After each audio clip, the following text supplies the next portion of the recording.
Welcome back to the Dr. SuperCoach YouTube. You're on with Pig for another week of captain recommendation. Now, what the hell happened last week? Injuries, unexpected tags, premiums being subbed out, and now suspensions to popular players. If you're able to get a 120 plus captaincy last week, you've done well. It would have set you apart. A lot of people did not. So last week, there were a lot of good matchups from premiums that were out of form. So I'm talking about guys like Sarong, Gawn, Ryan, Clark. I backed them all to bounce back against easy opponents and kind of break out of their form slump. And I was burnt. I got it wrong and I've learnt my lesson. The takeaway that I'm taking away is that we have other players in red hot form and they are much better options. So I still think that picking the easy matchup is the right way to go.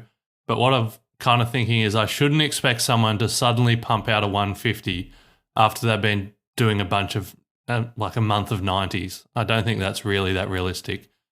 Just because they're playing against Richmond or West Coast doesn't mean they're all of a sudden going to reverse their form slump. So the player's form is just as important. That might sound obvious, but hindsight is a wonderful thing. So let's target the informed players and prioritise those with the easy matchups. So that's what I was doing earlier in the year when we were going really well, kind of when I had less data to go on. But I think over the last couple of weeks, I've just got a little bit blinded by purely focusing on matchup and kind of not taking into account a player's like recent form. So let's combine the two and I think we'll have the best chance to get the best captains we can. So now let's discuss our best options. My number 3 VC is Tim English. Last week, I suggested Tim English, despite him scoring a 70 the week before, and he rewarded me with a team-high 137. This was despite him losing the hit-out battle convincingly to Jordan Sweet. The reason? 2 goals and a team-high 8 marks. The marks thing here is quite interesting with Tim at the moment. In his last 2 months, when he's taken 7+ marks, he's averaging 135 points per game. When he fails to hit that mark, he's only averaging 87. So what influences Tim English's marks numbers? It isn't the venue, as he has both good and bad games at a range of venues recently. It doesn't appear to be his opponent either because he's played a bit of a mix. I don't know. Maybe it's simply attitude and care factor, whether he wants to turn up on the day. I don't know what makes him get 7 marks and what doesn't. So for that reason, I wouldn't recommend him as a captain because I just can't predict why he's having big scores some games and not others. But as a vice captain, with 3 scores of 130 plus in his last 5 games, in a week where I'll be happy with a 120, sounds like a good VC punt to me. To give you some more confidence, Carlton and Tom De Koning are the second easiest matchup for Ruckman over the last 5 games. TDK is great around the ground, but he has been destroyed in the hit-out battle in most of his matchups. That is good news for English, as he should have access to more points than usual, just by being able to get more hit-outs than usual. The last time English had an easy hit-out battle was against Darcy Cameron, where he gathered 50 hit-outs and he scored 131. I do think another score like that could be on the cards this week. If Tom De Koning is under an injury cloud. He said he's a test with his ankle for this week. If Pitnet plays, that puts a little damper on my English VC, but I think he's still, even if it's English versus Pitnet, I think it's still worth a VC. He's still got the upside. Then my number 2 VC option is Zack Merritt. Zack Merritt rewarded his owners last week, providing one of the few great scores from the popular captain options. That now makes 3 of his last 4 games over 125. Can he do it again? I think he can, against a Melbourne team that he has scores of 134, 147 and 119 against in his last 3 games. And a Melbourne team that are a positive matchup for inside midfielders and who haven't been tagging in recent weeks. With Max Gawn out, you think that would also help Essendon win the clearance battle, which should benefit Zack. No Eagles midfielder scored well against Melbourne last week, but they got pantsed.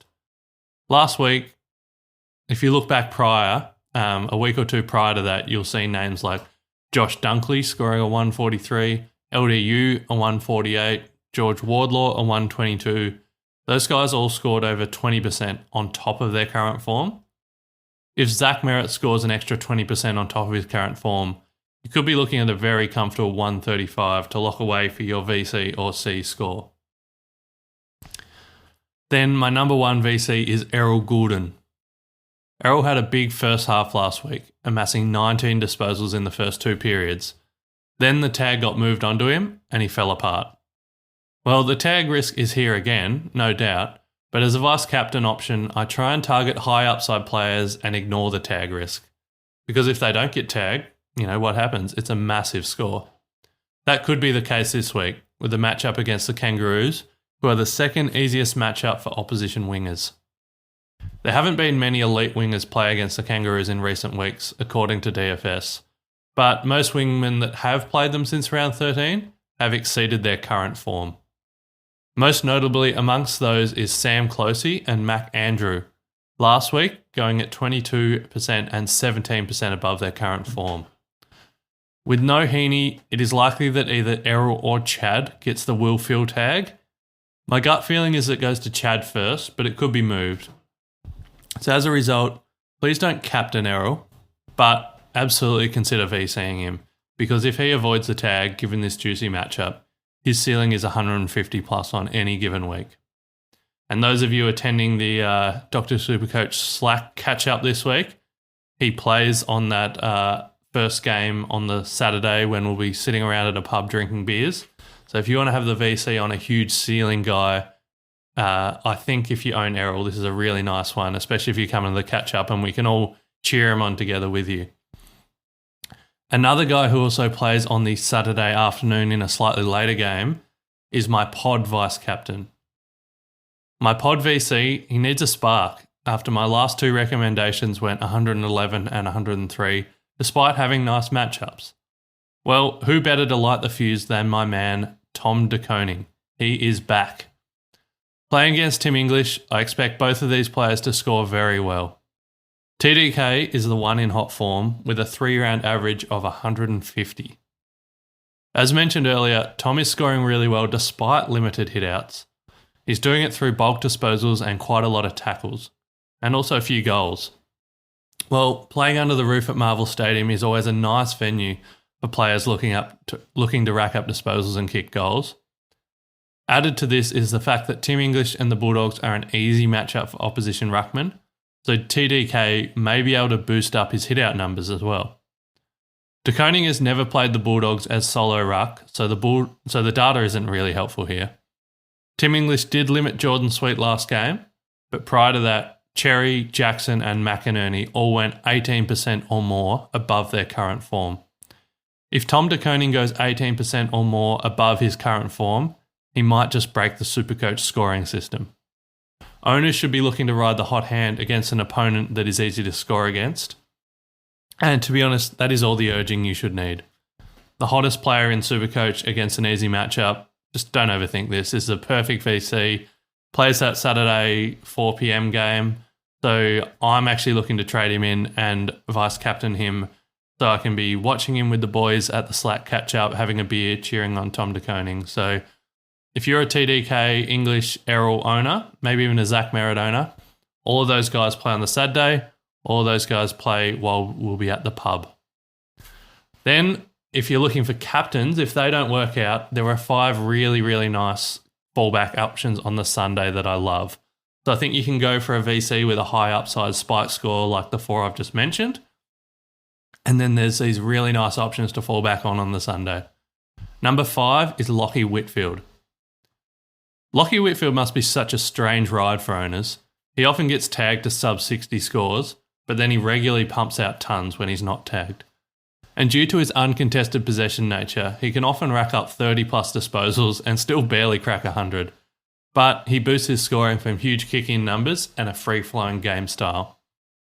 Well, if there was ever a week for him to put it all together and blow his season high out of the water, it is this week. A matchup with Richmond, who are the easiest opponent for attacking defenders to score against. They're also a very good matchup for designated kickers. Whitfield matches both of these descriptions. It must be noted that Lockie doesn't have an amazing record at the MCG, Despite its wide open spaces, I kind of thought he would, but I checked it, he doesn't really. But this is Richmond we're talking about here. Some scores against them recently. Brayshaw's 128, Clark's 103, Newman's 156, Walsh's 148, Sard's 118, Sicily's 147, and Weddle's 109. They've all had great games against the Tigers recently. And granted, they don't all play the same position as Whitfield, but I lump them all together because they're all that hard-running, attacking type player that Lockie can emulate. So Lockie doesn't play till Sunday, and normally Whitfield is someone that I'd rather VC than C. But given this particular matchup, I think you could be quite comfortable captaining him. Someone that I'm incredibly comfortable captaining is Toby Nadeau. Nank has the third best 5-round average in the league, and he's still somehow flying under the radar. I recommended him as a captain in round 16, and he dominated. I didn't recommend him last week due to a matchup with Sean Darcy. That's normally quite hard. But Darcy got concussed and Jackson had to take over, and Nank took advantage of that and spanked him for a monster 159. Well, here we go again. A matchup against one of the easiest ruckmen in the league. I would not be surprised to see Toby Nadeau have 40 to 50 hitouts this week against Kieran Briggs. Tom De Koning and Brodie Grundy both put up 128 and 124 points on Briggs in recent weeks, and I'd be shocked if Nank doesn't do the same. If we look at it from another point of view, the last 3 ruckmen to play against Kieran Briggs are averaging a 6.4% boost on their current form. If Nank gets a 6.4% boost on his current form, this could actually be the safest captaincy option of the round. I love this one if you have Nank. My number 3 captain is Zack Butters. Zack comes into this game with a 3-round average of 132, and it could have been bigger. He scored a monster 159 last week from only 65% time on ground. That was a 200 score gone begging before Ken subbed him out for rest. Ken should have his contract torn up just for that. And that was against a Bulldogs team that up until that game had been fairly restrictive for inside midfielders. Now, a matchup against the easiest midfield in the league over the last 5 games, this screams monster Butters. Now, every week I do get worried that Gold Coast will tag, and they just haven't. They're just not doing it. So until they show us any different, we have to keep targeting them. The flag here is that the game is at People's First Stadium, where the Suns have been dominant. No inside mid has been able to crack 120 against the Suns in Gold Coast since Elliot Yeo did it in round 7. That was a long time ago. So that does concern me. But even though no one's cracked 120, there have been a lot of low tons in that time period. So it should be a safe score here for Butters. And most midfielders aren't in Zack Butters' current form. I think this is a really safe fallback captain option. And it has the potential to be a spike score if Zack does what we know what Zack can do. My number 2 captain option, now we go to the last game of the round, is Lockie Neale. Lockie is in hot form. He's averaging 143 points per game over his last 3 games. I recommended him as a captain option last week and he pumped out a 179. Well, this week he gets an even easier matchup. Playing against West Coast, who are the 3rd easiest matchup for inside midfielders over the last 5 games. Interestingly, all the Melbourne midfielders struggled to take advantage of the Eagles last week. It just wasn't that good for them. But prior to that, Dylan Moore had a 136, James Warple had a 124, Zach Merritt had a 135, and Jai Simpkin had a 129. They all exceeded their current form by more than 30% in their matchup with the West Coast Eagles. Putting 30% on your recent average is huge. If Lockie Neale puts an extra 30% on top of his current form, this is a score of 168. Absolutely bonkers. And honestly, it is very possible. West Coast did try to tag Merritt a few weeks ago, so they could try that here with Neale. Will they try it? Even if they do, will it matter? This is a prime case of one of the in-form players of the competition playing against one of the easiest matchups. 142, 123 and 133 in their last 3 meetings. However, it must be noted that all of those were at the Gabba. Brisbane haven't played West Coast at Optus for years, so the data's a little bit different there. And that's the one reason he's not at my number one option. And my number one option is his teammate, Josh Dunkley. Speaking of Brisbane players on a hot streak, Josh Dunkley comes into this game with a 3-round average of 142. And much like Neil, he has a hot history against the Eagles. Scores of 143, 132 and 151 in their last 3 meetings. That's just insane. And I've already gone through the huge numbers that inside midfielders are scoring against the Eagles in recent weeks, so I'm not going to do that again. But the reason I'm recommending Dunkley over Neil this week is the venue. There's also a little bit of the tag risk, like Neil is a slight tag risk and I don't expect Dunkley to be tagged at all. But in terms of the venue, Josh has 2 tons in his last 3 games at Optus Stadium, whereas Lockie hasn't tonned up in his last 3 trips to Perth. Now, don't let that detract you from Neil too much because all of those games have been against Fremantle, not West Coast, so it isn't really a direct comparison.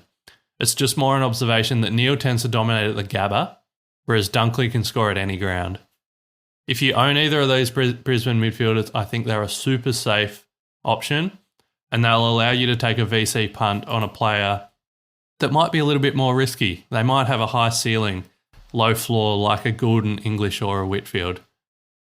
So that's it for me. To recap, I think there are 5 great fallback options on the Sunday, being the 2 Brisbane boys, Butters, Nank, Whitfield. That should allow you to take a punt on a high ceiling VC on the Saturday. And I really like Tom De Koning, Gordon, Merritt or English for this task. Now, to our Dr. Supercoach Patreons, you might ask, where is Nick Dacos as a VC recommendation? Well, he doesn't make my top 9 options. Is this because I don't think he will score well enough? Or because I want you to save your VC for Saturday afternoon drinking beers in person at the Slack catch-up with me? I guess you'll never know. What am I going to do? My moves? I don't own either of the Brisbane midfielders, unfortunately, but I do own Zack Butters and I'm quite happy with him being my fallback option on the Sunday. What I really want is a high-ceiling VC player in one of the Saturday afternoon slots so that I can watch and cheer on live with the Dr. Supercoach Patreons. So my plan is to trade in Tom De Koning for the fun factor to be my VC. If Tom doesn't pass his fitness test, I'll probably VC English because I think he's got high upside as well. That's all from me this week. Thank you for listening as always. Don't forget to subscribe to this channel. Find me on Twitter at pig_DRSC. Hit me up on Slack if you want. Feel free to DM me or post in any of the channels.